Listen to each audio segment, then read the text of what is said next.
This is some pretty bald-ass prairie.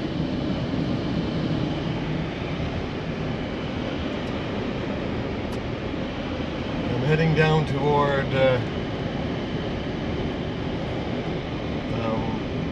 Wildhorse border crossing. I'm not going to cross the border there, but I'm going to turn up and try and get up the road to the 1-4 research station, and then by the Koki Lake I should be able to meet up again with the 501, which I hopefully will follow to Milk River before I run out of gas. I just think that this is maybe I'll just slow right down, just creep down this road with the window open.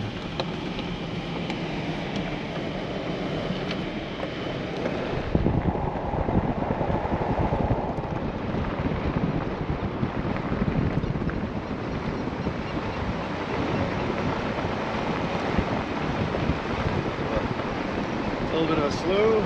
That's where the cows are all hanging out.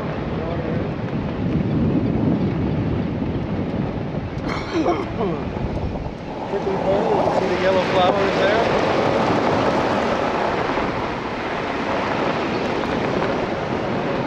Here, I'm just going to pull over. We'll go have a look. Oh, there's a gopher on a rock. That's his rock. Damn it. How dare you? But let's go have a close look. Hopefully we won't have rattlesnakes, but you know, one never knows.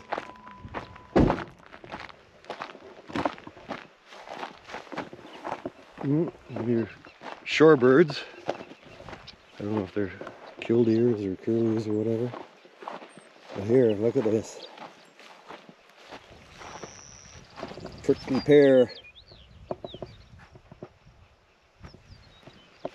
prairie. And there's these ones here. Here, let me get out of my shadow. Isn't that gorgeous? The yellow flowers. The other ones, the little ball cactus, have a pink flower on them. But these ones here, and supposedly you can, if you don't mind getting your fingers punctuated, you could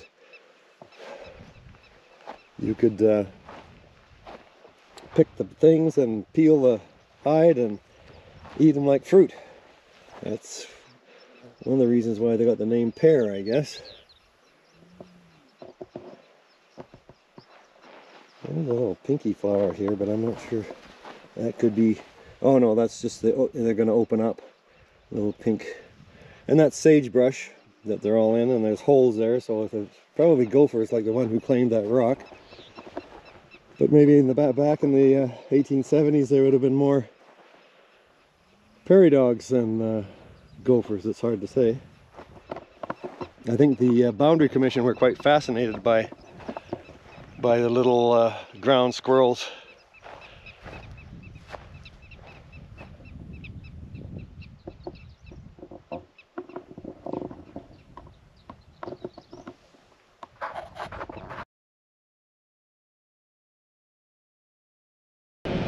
Well, I'm going to turn this back on just because this is what I came to see. I drove all this way. In reality, I'm not far off the 49th parallel, which is that way to the south, past the cows. So this would be the country that they consider a complete desolation. After leaving, say, the West Poplar or the Frenchman's River or some of those, they ran through the Badlands and then they came out onto this grass plain.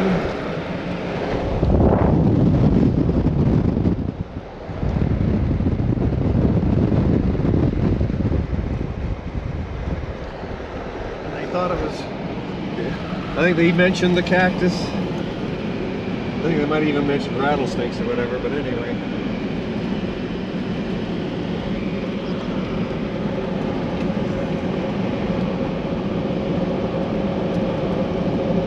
And then by the time, I don't know if you can see it in this shot, but off to the side there you can see the sweetgrass hills are starting to take shape.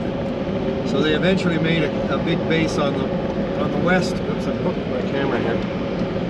On the West Butte to do the surveying beyond there and stuff like that anyway.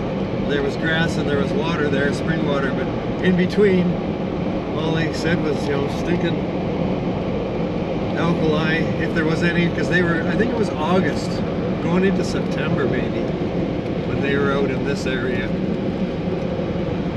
And it was drying up. The water was bad. The water there was, the buffalo were wallowing in it, crapping in it, doing things that buffalo do in the water.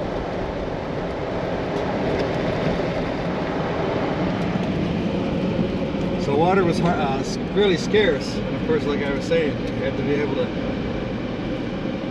have grazing for your animals and water for them to drink. Now the Boundary Commission did something different than the Mounties. They actually carried water carts. They actually had carts with big barrels, and they carried water. And they also, through their supply system, they brought in loads of oats, cornmeal, even hay for their animals, something, again, the Mounties never did. In fact, the Mounties ended up, a cloud came down to Wood End Post and then also down to this East End Post, or I'm probably mispronouncing it. Probably not East End. But anyway, White Mud, maybe it was called White Mud Post. Anyway, he came down all the way from the north side of the Cypress Hills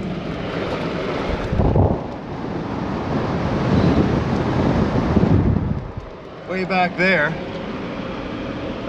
just to get with cartloads and wagons to fill up with the leftover feed from the Boundary Commission, so that they could keep their animals going. They were an absolute.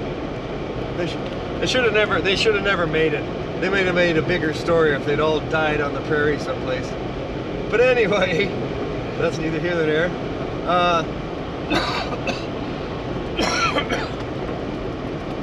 The Boundary Commission was so well organized, and the American side was supplying themselves from their side, the different American Army forts, because most of almost all the personnel doing the American side of the Boundary Commission were military.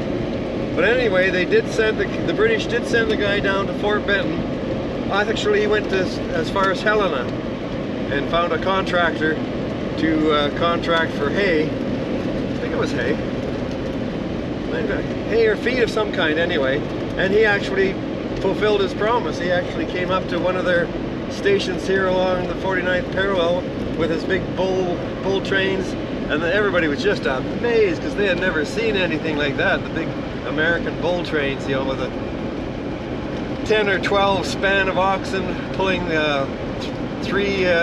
two massive wagons and then a third one, all in train, just like a land train. When it rolled into camp, they were just absolutely amazed.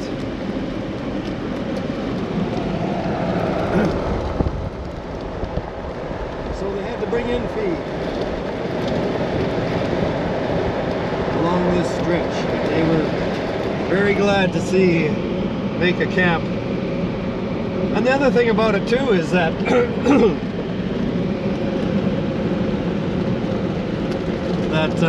by 1874, William Hallett had already died. So one of the engineers, one of the British engineers by the last name of Darcy, I can't remember his first name now, he took over the 49th Rangers, and as well as Anderson too took his scouts with him, and they went out ahead of the survey parties, and they found places where they could get their wagons through, and they found water and grazing and stuff like that. So most of the Boundary Commission observers and the freighters and stuff like that just had to follow the trails or the markers left by the 49th Rangers. And that, you know, talk about unsung heroes. There actually is a out of the Gabriel Dumont Museum, or not museum, university, or maybe the Louis Riel University in Manitoba. They actually have the genealogy of many of the Métis who were, you know, the buffalo hunting Métis, and they actually have quite a list. I don't know if they've got all 38 of the 49th Rangers, but they have quite a list, and family ties and connections and on and on. Well, there's water over there. Because then in a way, you know, this may be controversial, but anybody with a great-great-grandmother who was an Indian are running around calling themselves Métis. But according to the Manitoba Métis Association, the only way you can be considered and classified true Métis is to be able to trace your family back to the Red River settlement. And so all others they consider false. Maybe you might consider them, okay, what have we got here? Whoa, oh, I gotta turn a corner. You might consider, you know, back the old word half-breed or something like that. They do not use that anymore. I don't think they like it. Anybody does. What's this on the road ahead? It's, I think it's just a big bloody rabbit. So anyway, they're almost like the Mormons for their genealogy. So they hunt down all the genealogy of all these people so that you can prove, okay, where's the rabbit? There's the rabbit. Huh, I don't know. It was moving like a rabbit, but it sure laid low. I was wondering at first if it was a badger. Well, no, there, it could have been a badger and it just slipped into its hole.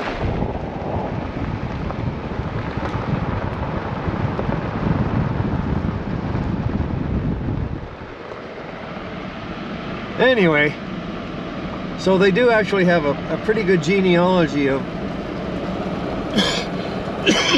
some of these old buffalo hunters. And the thing is too,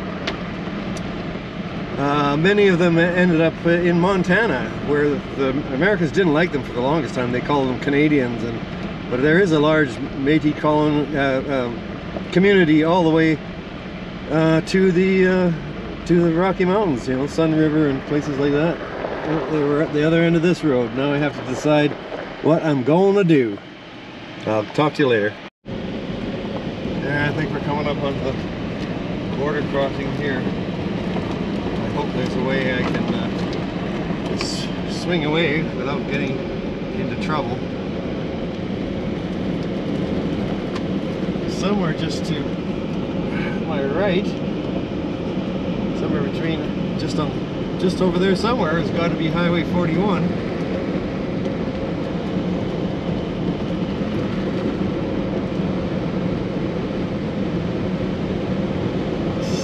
You know what? I don't even see it. It's got to be there. Well, I was going to keep the camera running right up to the border with you. Well, I can give it a little bit so longer. That's the border crossing buildings there. But somewhere there's got to be a way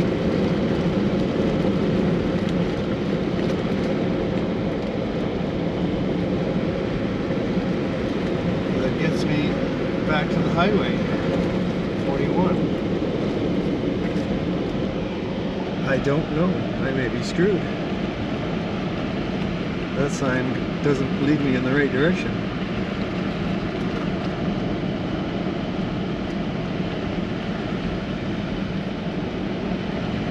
I think I can see that. Where the hell is the highway?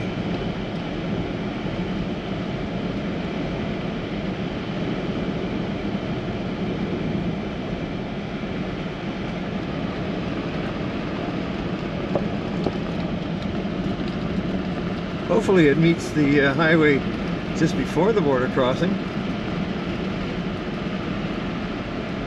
I mean, I do see a sign, I see a flag, and I see some power lines way the heck over there.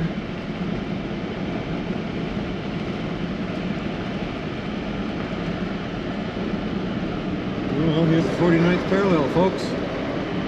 Couldn't get any much closer than this. I'm about to touch it. I better, well, maybe there is a junction right here. I'm just going to hide my camera a little bit.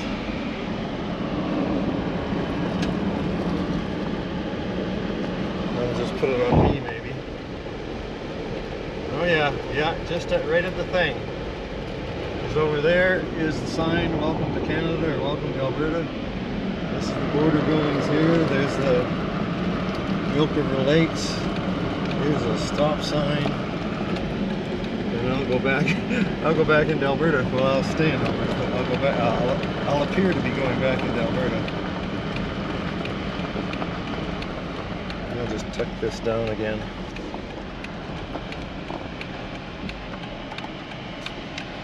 Yeah, there's the Wildhorse crossing.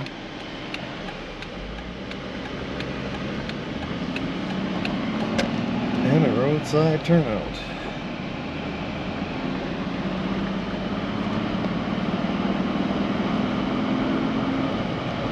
Yeah, welcome to Alberta, Cypress County.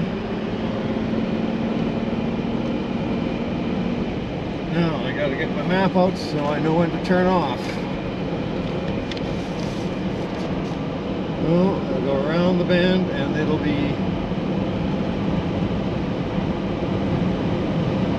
some kind of range road 14.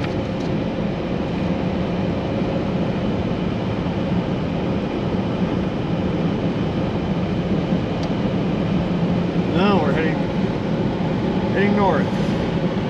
That was interesting. Well, yeah. I gotta turn off the thing here. Well, before I run off. Maybe I'll tell you a little story about that at these lakes here and what is now the Wildhorse border crossing. Anderson and his 49th Rangers could not find a way because the Milk River is just over there, and it's on the Canadian side at this point and dropping down into the States. They could not find a crossing, and I just can't remember if it was 8 miles or 18 miles or something like that. They ended up going down into the States. They explored on the Canadian side. Yeah, I think it was 8 miles, and they had to go down 8 miles into the States before they could find a place where they could actually get their wagons down the riverbank, because it's in a massive canyon. I'd love to be able to see it. Massive canyon, and get the wagons across, and it was another something like 38 more miles before they could get themselves back onto the 49th parallel, just because of the Badlands. And I got some road coming up here. I don't see anything going the way I want it to go. No. So anyway, yeah, so I mean, they did have a station. There was a road there at one time for shooting the line in, but yeah, they it was one of the hardest river crossings they ever did, and just because of the canyons and the Badlands and stuff like that, they had to take that long before they could get themselves back on the 49th parallel. I think here's my turn coming up.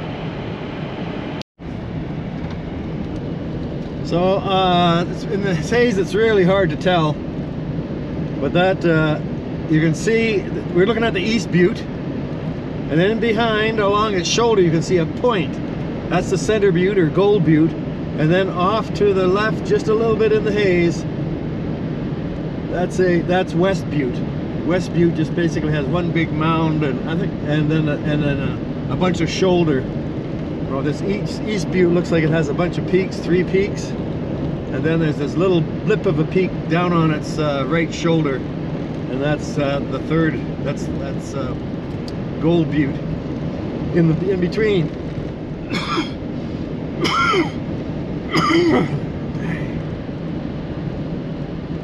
This area over here was all the 1-4. Actually, there's, you can see some cut banks or something in the distance. That could be the Milk River there. I was thinking it might be in Pekauki Lake, but I think might be the Milk River. And what this area was here was the it's a grazing lease now, but there you can kind of see some buildings off to the right there in the trees. That was was a federal government agricultural research station. Remember the first time I came through here, I thought there was way too many cows for the type of pasture it was, but that explained why, because they're playing God out there. When I was with the tree trimming, power line tree trimming, we came out here. Can't see it now, but here, I'll show you this side then while I'm waiting. But of course the buildings, which were mostly empty by that time, maybe it was already being used as a grazing lease offices. But anyway, it's got all those trees. It had all these houses where scientists used to dwell, but the trees were in the power lines. So Rob Tagillis and I came out here with Asplin for the power company to trim those trees. And that's kind of the way it was out here. We were tree trimmers. Do you see trees?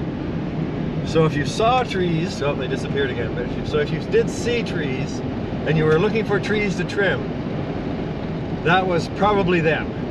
You could drive forever and ever and not see a tree, but when you did see it, it was probably the one that was in the power lines that needed to be trimmed. The other interesting thing, just a bit of trivia, was that all our vehicles and our chipper and everything was diesel, and the nearest diesel is in foremost. So we had a lot of windshield time because we always had to go back. We couldn't get gas because at the time I think Orion had a gas station. It doesn't anymore. There's a whole bunch of cattle. But there was the odd gas station, but I think they're even gone now. That didn't do us any good because we needed diesel. Oh, I see a vehicle up there. But anyway, that's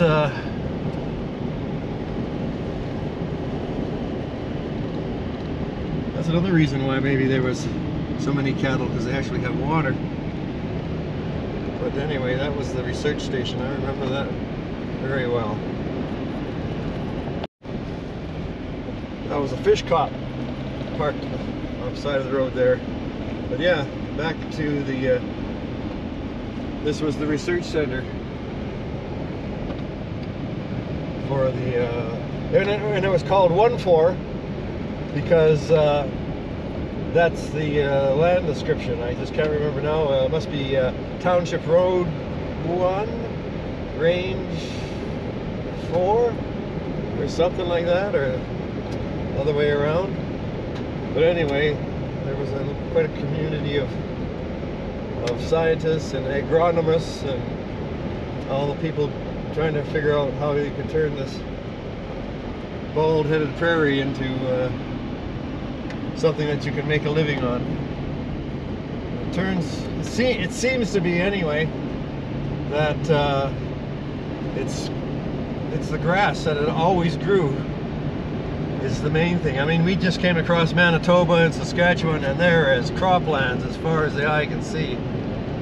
But here we seem to have, I mean, I'm sure, I don't know what was going on with the camera there. This will just be a little short thing I pulled off on the side of the road. I think it's pretty well says some card is empty, but in that patch of cloud out there with the East Butte of the Sweetgrass Hills there, I saw a lightning bolt come flying out of that thing. But we got some badlands coming up ahead. We'll have a look and see what that's about. What we've come across here, and I wonder if there's a reward, this is Lost River. I see it on the map, but I just also passed a sign that said Lost River Ranch. So this isn't the Milk River Badlands yet, per se, but this is way do we make a sharp turn, or do we? Yeah, we must make a sharp turn down at the bottom.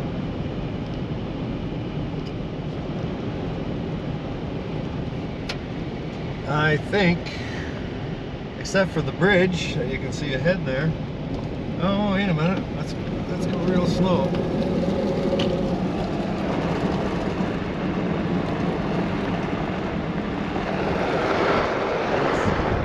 I've lost the river.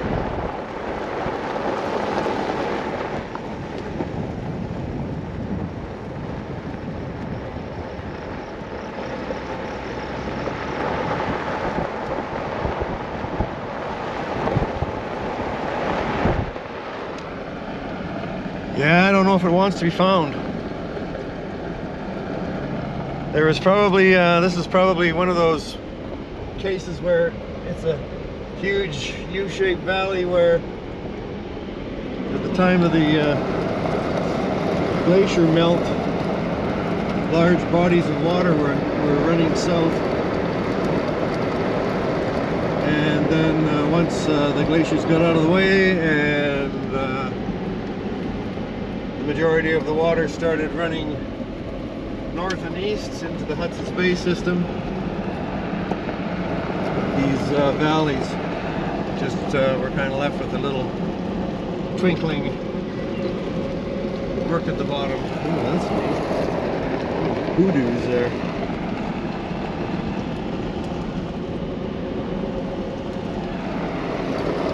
Piles of rocks.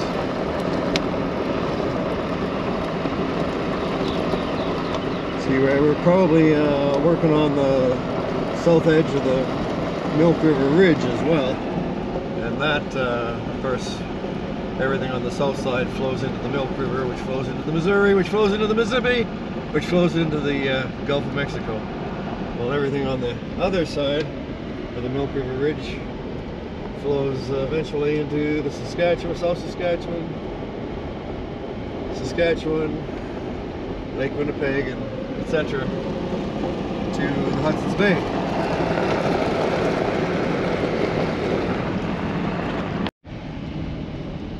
From up here you're starting to see, even though it's still quite hazy, you can start to see the details on the face of the East Butte.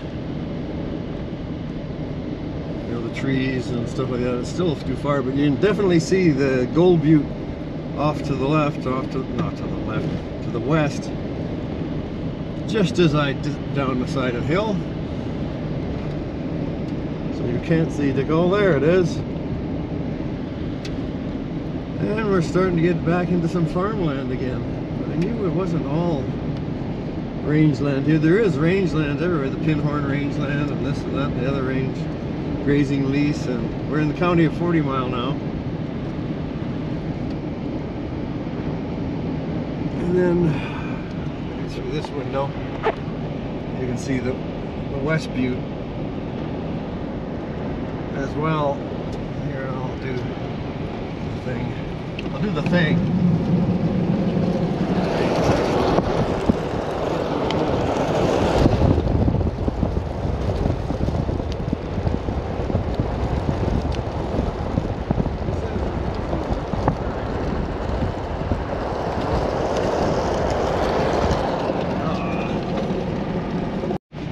Probably just lose it over this hill here, but you can just make out, we're pretty well straight north of the West Butte, but you can just make out, well, you could.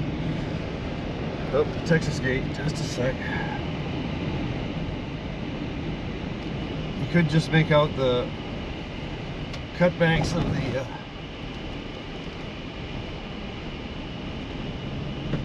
Milk River off in the distance. Somewhere along here we're supposed to cut the 501, and we'll head south and cross the river ourselves, I think.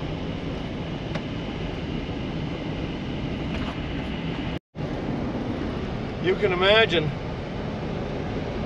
you know, not traveling at 60 kilometers an hour, but at the speed of a wagon and a survey crew, that these hills they would have been closer to them because they would have been on the 49th parallel, or working on the 49th parallel. These would have been a constant in their daily lives, a goal to aim before, and many of them said just breaking up the flat, bald prairie to see these three hills, three buttes they were called quite often. And like I said, the one there on the right hand side, there's the center butte, there's the east, the gold or center butte, and then the west is where they set up a base camp because there is plenty of good water and plenty of grazing for their animals.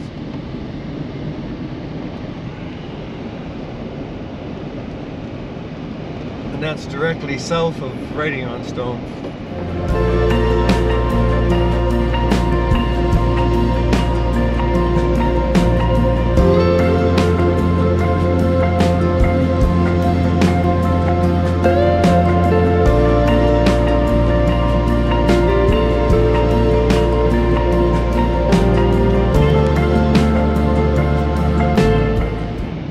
Might be actually, I could be wrong because I thought it looked a little more rugged than this, but I don't see any signs of water.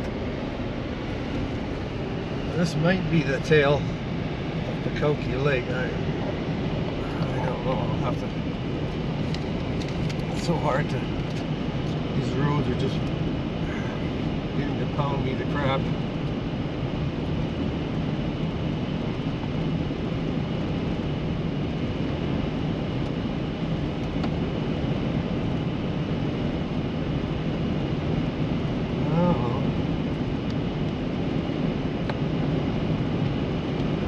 Probably hasn't been water down here for ages.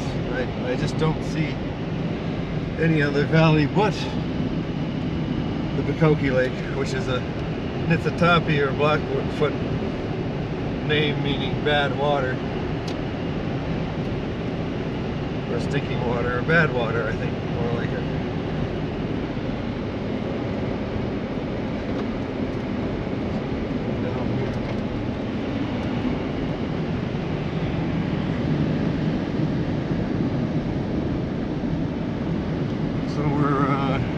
South of Manyberries.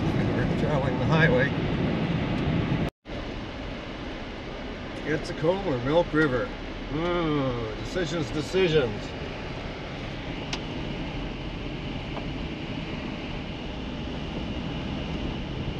Let's see if they give us some distance signs up here. That is so cool.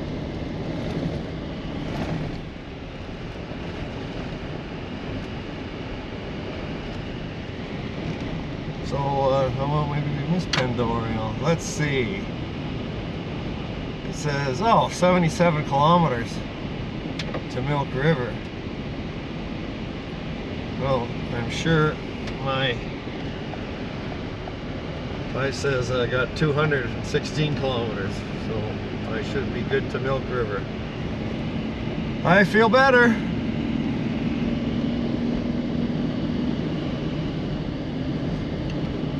I do want to stop along the Milk River at some point if I can find where the mouth of the Breed Creek is, but we'll cross that bridge when we get to it. So as far as the Boundary Commission is concerned, I am way out of the ballpark. I am way too far north. Because they would have, well, the hills would have been right there. They would have been on the south side of the Milk River, and I'm on the north side somewhere. Because the 49th parallel, I mean, the Milk River is in Canada at this point, or in Alberta. So they would have been trudging along through that area below the hills, because the Sweetgrass Hills, all three of them, are in Montana. The West Butte there, that one shoulder, just has the boundary run over the shoulder, but otherwise all three of the hills are in Montana. So if they were trooping along and measuring the stars along the 49th parallel, they wouldn't have been way the heck up here, that's for sure. Somehow I've lost track. Well, I did look at the maps, and there's a lot of case of doubling back, going back into this little pocket, having to come out. But I think the 501 here can at least take me down to the Milk River again, and then maybe I'll sort out how much fuel I have, what the line is like, and that sort of thing, and we'll figure out in a few minutes when I mean, I'm still going west. I haven't turned south at all, so we'll find out what I can and can't do, or what I even want to do anymore. Oops. It's just called the Aden Bridge, because Aden is down that way. And this time of year, the Milk River has got lots of water. You could say, oh gee, you can tell why they named it the Milk River, but it was actually, might have been the Lewis and Clark expedition. When they were down at that end, they said it reminded them the color of tea with milk in it. So it was kind of a tea with Milk River, and of course just shortened to Milk River. There's all the swallows. They usually nest under the bridge.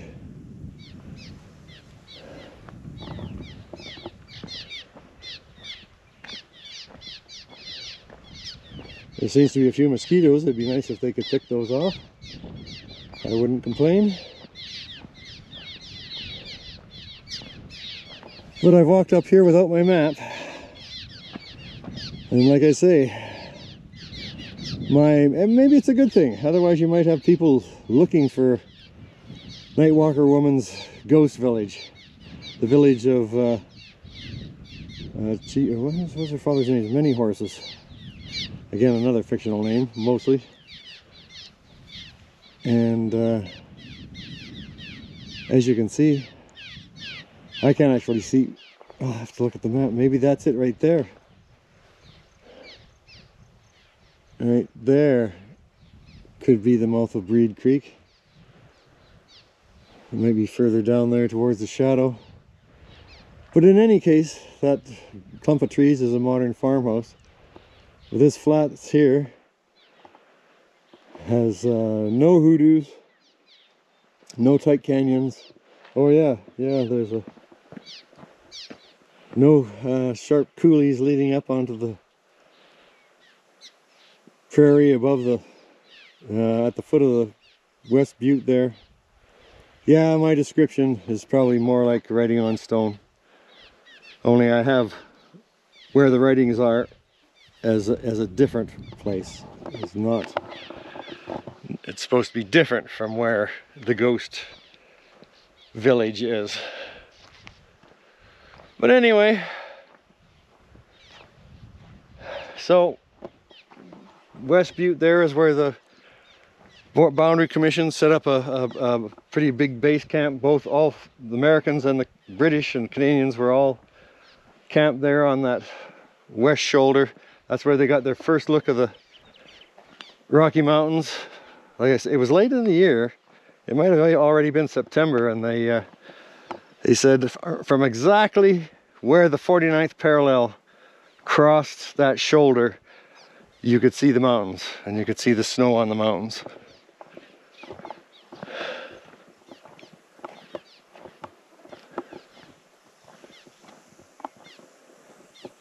Otherwise, they had really good weather for shooting the stars, because it wasn't hardly any clouds at all at night, clear nights. So they actually made pretty good time moving along, measuring the stars and the 49th parallel because of the clear nights.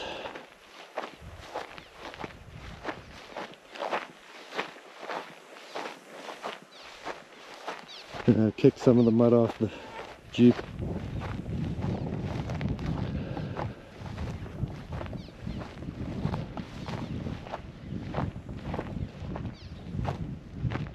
So here's the thing. I still have untouched these jerry cans on the back. So just because the time of day, blah blah blah blah blah. And one might say, well, you came such a long way, 5,000 kilometers to poke your nose down that trail. And you know what? I think I'm poked out, which is sad. Probably should have flown to Great Falls or something like that and rented a Jeep and done this exploring. But all, you know, hindsight is 20/20. So anyway, yeah. So I don't know if I'm gonna. I may need, who knows? I might need those jerry cans just to get myself. Especially if I get to Coots and there's no gas stations, then I'll have to, you know, head back up Highway 4 towards Milk River. Oh, there's a cut bank, but that doesn't. The cut bank doesn't cut it. That doesn't fit the description that I gave. But like I say, maybe it's just as well. Otherwise, if it fit the description, all the people who have read my book. Oh, nobody's read my book. It's not been published yet. Anyway, they might all come searching, seeking for all the dilapidated Nitsatap, lodges and filled with dead smallpox victims and things like that.